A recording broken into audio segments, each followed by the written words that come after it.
It is the most incredible racetrack in the world. 2.6 miles of sheer speed, banked 33 degrees in the turns. It's the Alabama International Motor Speedway here at Talladega, the most competitive track ever constructed. Hello, I'm Ken Squire. Directly behind me, 41 Grand National stock cars ready to compete in the 9th annual $252,000 Classic. The chief adversary today, perhaps not the other drivers, but the stiff breeze that will whip these cars from one lane to another in turn 2. If the wind keeps blowing like it's blowing now, it'll be worse coming off of turn 2. It makes you push into the wall real bad coming off of turn 2, and then going into 3, it makes the car, if you try to run high, it makes the car just want to go straight on and not make the turns. This was the scene inside Darrell Waltrip's winning car on its way to victory lane a year ago. A favorite here today, but not alone in that category, according to the fans. Not sure, but I'm pulling for Richard. Bobby Allison will win today. Dave Marcus. Donnie Allison, of course. It's 6 or 8 cars to win the race. I'd say Ford or Pearson or the Allison brothers or Cale or Benny Parson, Waltrip. There's 6 or 8 cars to win this race up there, just according to who has a good look. A driver has to be good and lucky to win at Talladega. Darrell Waltrip, do you feel lucky today? No, but I feel good. Yeah, I'd rather be lucky than good here anytime. It's really hard to say. I hadn't felt lucky in a long time. I don't even know how it would feel to be lucky. Right now, we're really not running that good, but we're not really running that bad. So, you know, if we got the lucky break, we have got a chance to win the race.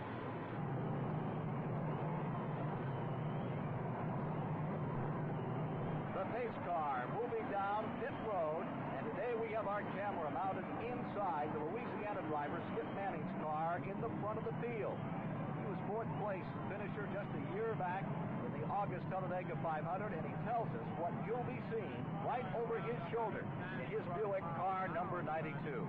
And you gotta put yourself in the mood that you're in a race car and you're gonna be running literally inches off several other cars at a time. And I think it'll be very exciting. This racetrack here excites me. It's got to excite the people. As the field shuffles into position, the front row here today, Cale Yarborough at 191 miles an hour for the pole. A.J. Foyt is flanked beside it. Second row, car 5 and our camera car number 92. Neil Bonnet driving number 5 and Skip Manning beside it. Row 3, another Harry Hyde car, and beside it, Junior Don Levy's number 90. Farrell Harris on the inside, Porterville, California's Richard Brooks outside. Row 4, Herb Nabb's 54 inside, the J.C. Elder number 72 outside. It's Lenny Pond in the 54, and the former national champion Benny Parsons beside it. Row 5, the Dewey Lavengood wrench car number 2, and the famous car number 43 outside. It's Dave Marcus on the inside, and in car 43, Richard Petty.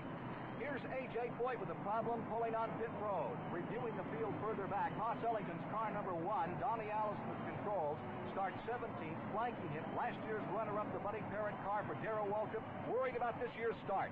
There's some people in front of me that are, I'm maybe not one to talk, but they're lesser experienced than I am. And lesser experienced drivers, no matter how good they are, sometimes cause problems.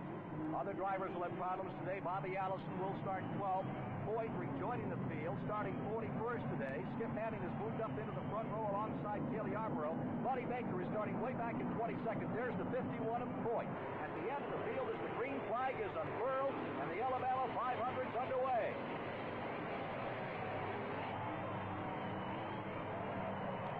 Skip Manning is in front. Manning with our camera on board out of turn 2 in the lead, number 92. Number 90, Richard Brooks is pulling up beside Skip Manning, and there you see him going by from inside Manning's car, and here comes Benny Parsons in car 72. Parsons sideways with him in turn number 3 at 190 miles per hour, shaking those cars into turn 4. Manning drops to 6th. Here comes 72 Parsons around number 90, Richard Brooks to take the lead. 3 lead changes here in the first lap as they complete lap 1. Parsons in first, Yarborough is second. Here's Bobby Allison limb riding around Skip Manning at 190 miles per hour. And here comes Waltrip from 18th position. He's going into 8th, getting by Skip Manning up here in turns 1 and 2. And there comes Buddy Baker. Baker from 22nd position in the 9th in just about a lap and a half. Parsons in first. Cale Yarborough is second. Lenny Pond is in third.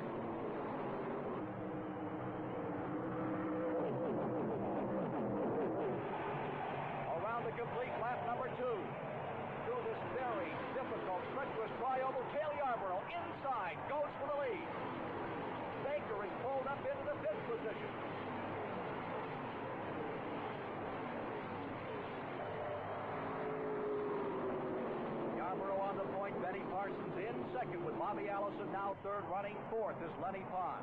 Here they come down that 4,000-foot long back straightaway.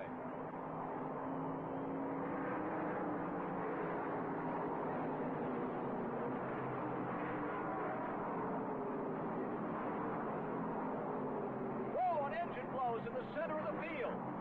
One car hand grenading an engine. It's Cuckoo Marlin of Columbia, Tennessee.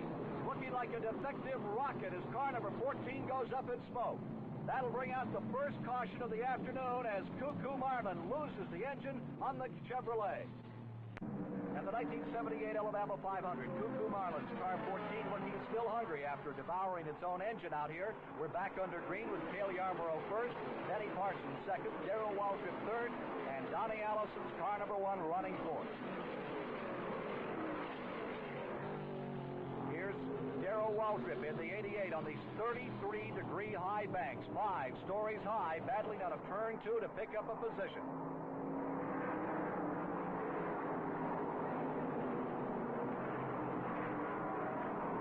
Waltrip challenging for first place. 6 cars less than 1 second apart, and they're covering 300 feet a second. Waltrip has the lead. Donnie Allison has appropriated second position. And here's Allison putting the charge on. Waltrip blocked him off in the tri-oval.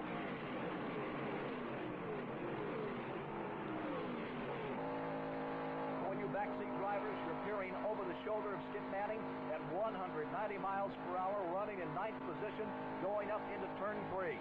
And look at the pounding he's taking out here. It looks so smooth from outside, but from inside these cars, it's a bruising way to spend an afternoon. Dave Marcus is putting the challenge on him, and there goes Marcus into 9th position. Earlier, Darrell Waltrip told us about the beating a driver takes out here.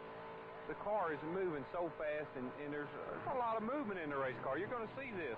And your vision is actually blurred. You can't distinctly see that much in front of you. It's a lot of it's instinct, a lot of it's feeling, a lot of it's being there before and knowing what's happening.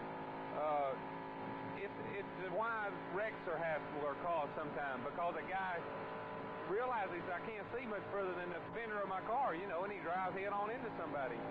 Remember 1975 here at Talladega, up in turn 2. This is what a driver faced as he came out of that turn. I saw bumpers, tires, wheels, windshields, chrome, dust. It was I never seen anything like it. It was devastating. Cars were everywhere, and you stopped almost to thread your way through the junk. That's what it's like when something goes wrong in front of one of these cars at 190 miles per hour at the world's fastest motor speedway. Right now, Donnie Allison in a draft with Darrell Waltrip is moving back around Bobby Allison for the lead.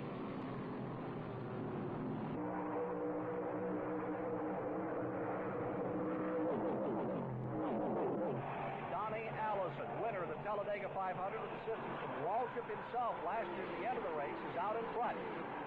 17-degree tri-oval. Third is Donnie's elder brother, Bobby Allison. Fourth is Cale Yarborough. Fifth, Benny Parsons. 5 cars still within 1 second of each other.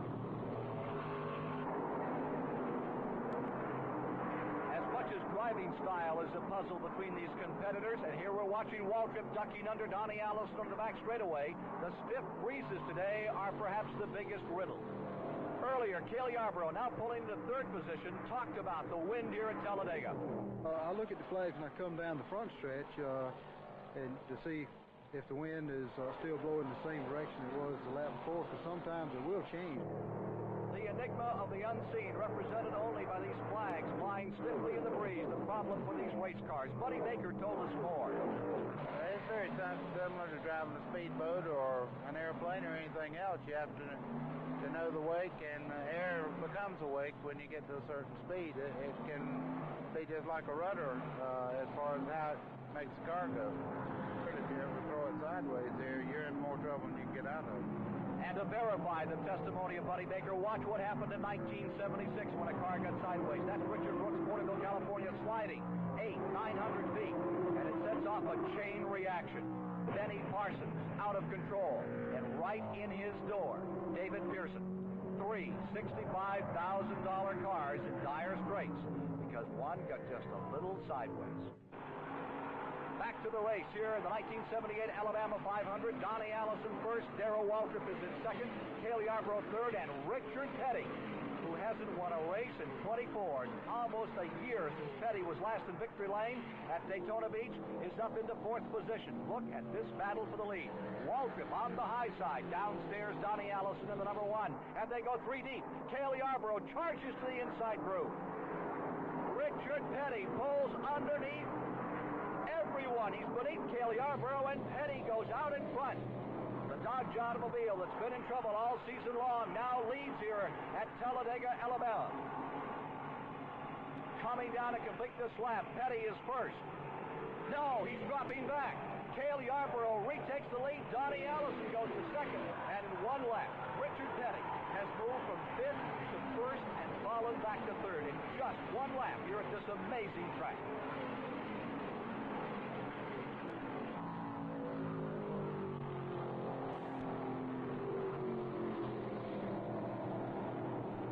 David Pearson out of the race. 3 times the winner of this Alabama 500. But it's all over for the Silver Fox from Spartanburg, South Carolina this afternoon.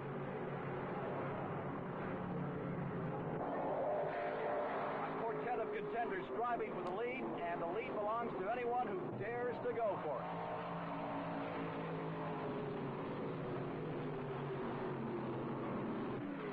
A crash in turn one. Blackie Wingren smacks the wall, and his car stays right up against the concrete barrier on the very high side of the 33-degree banking. Caution is out once again after this calamity for Blackie Wingren's automobile, which finally falls to the bottom of the racetrack. Caution, and this will mean pit stops. The entire front of the field moving on to pit road. And the action here is rough and tough as much as it is on the track at the Alabama International Motor Speedway. Yarborough pitting, car number 11. Juan Bellolina of France in. Here's Richard Petty pulling in.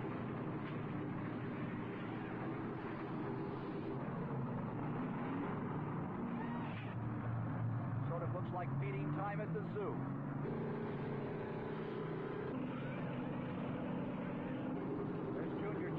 And he literally sweeps one of the NASCAR officials right off his feet as he came around to make a 4-tire change. The last American hero upsetting one of the officials. And here is a more conservative use of the jack by one of the Richard Petty men as they're going in for a 4-tire change. And this is the only respite these drivers get in these 500-mile drives. 18 to 22 seconds on pit road while these pit crews do their thing and do it so well.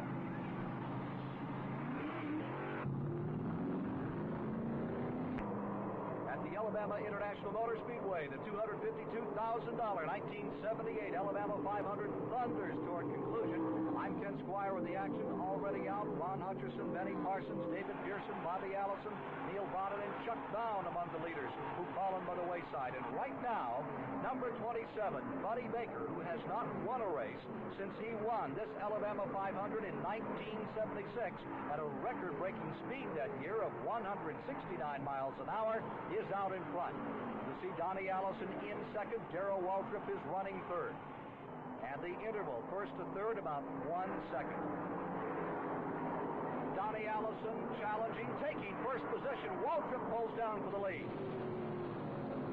In turn 3, back on the 33-degree banking, it is Darrell Waltrip out in front. Cale Yarborough into second place.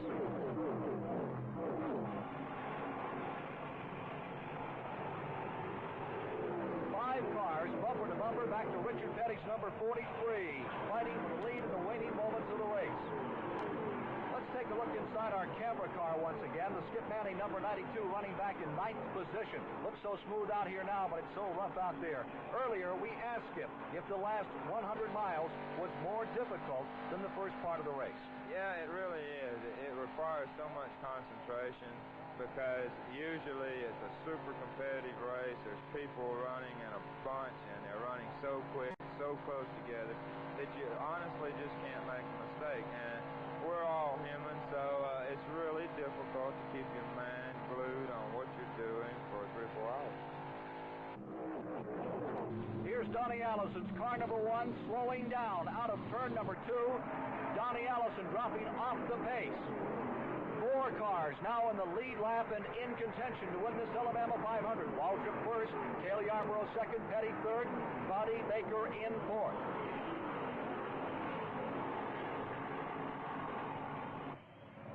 And here's Donnie Allison back in the pits, out of the race.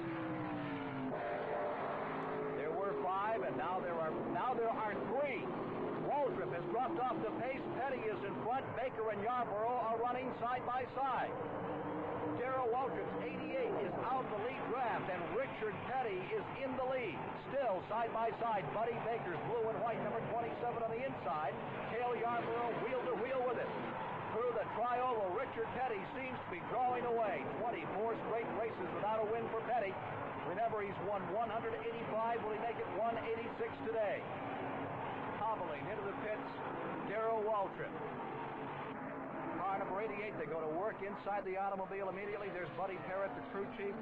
And Darrell Waltrip is thwarted in his effort for a second straight Alabama 500 win, his third straight of 78 if he could pull it off today. A sad and tired Waltrip, taking the longest walk truly in sports away from his car and a potential win to the oblivion of the infield. Trouble on the back straightaway. It is Lenny Pond of Ettrick, Virginia, spinning out of turn number 2. Pond tagging the inside wall with the back of the automobile. It's still running, but it brings out a caution flag. The safety car moving back on the world's fastest motor speedway here at Talladega, Alabama. Lenny Pond continuing around the track with a back end sadly crunched. Here's Cale Yarborough in to top the tank for a final time. Buddy Baker, a major adversary, pulling in behind Yarborough.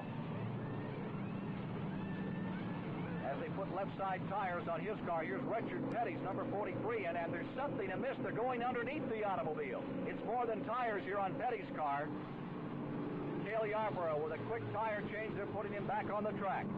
He comes out first. Baker will come out second, and there are problems on Richard Petty's number 43. The field into the back straightaway. They're getting set for a start, and Petty will be off the pace. That's A.J. Foyt, a lap down, leading Cale Yarborough, who is in the first position.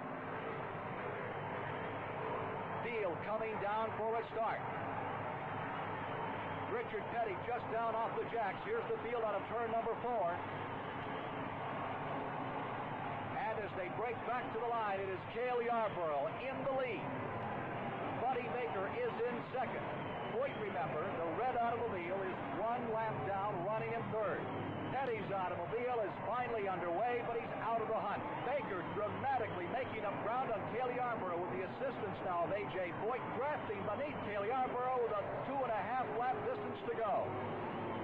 In turn 4, Buddy Baker is your leader, and he slingshots out in front of Cale Yarborough, running 3 deep with the lap car and A.J. Foyt by about 4 car lengths. But look at Yarborough move back in. Cale Yarborough back to the inside. Wheel to wheel for the tri-oval. Yarborough is again the leader. With 2 laps to go, Cale Yarborough first, Buddy Baker in second. The Junior Johnson crew, this is the David F. crew of Buddy Baker. Backstretch, Baker going for the inside.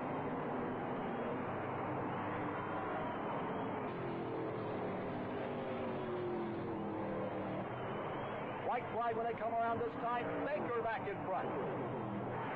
Back to the tri-oval.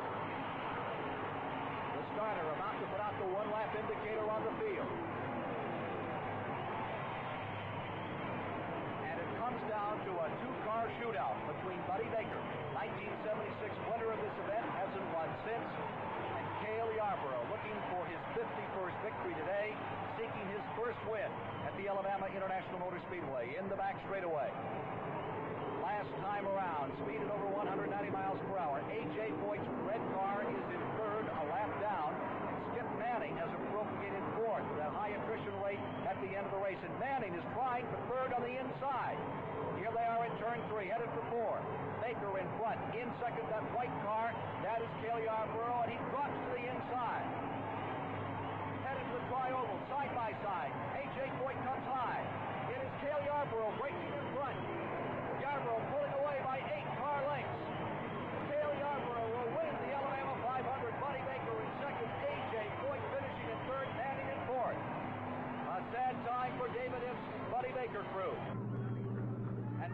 glorious moment for the Junior Johnson crew of car number 11, driven to victory by Cale Yarborough here today. 3 hours, 7 minutes, and 53 seconds, averaging 159 miles per hour. Yarborough wins his first Alabama 500. There were 44 lead changes among 8 drivers officially, and that doesn't count the numerous times they swapped the lead around to the back straightaway. Let's go to Ned Jarrett. Cale Yarborough, a nifty move on that last lap. Well, Ned, you know, I just want to thank the good Lord for a good, safe race today, but the car ran real good all day, and I just, you know, tried to play it cool. I knew if I'd keep my cool and wait to the last lap that I thought I could beat him, so I did. I wanted to try him down the backstretch, but I knew better, so I just waited to the last lap. And when you finally made your move, did you feel it was too early or maybe too late? I felt it was just the right time then. And indeed it was for Cale Yarborough to win $34,300 of the $252,000 purse in the 9th annual Alabama 500.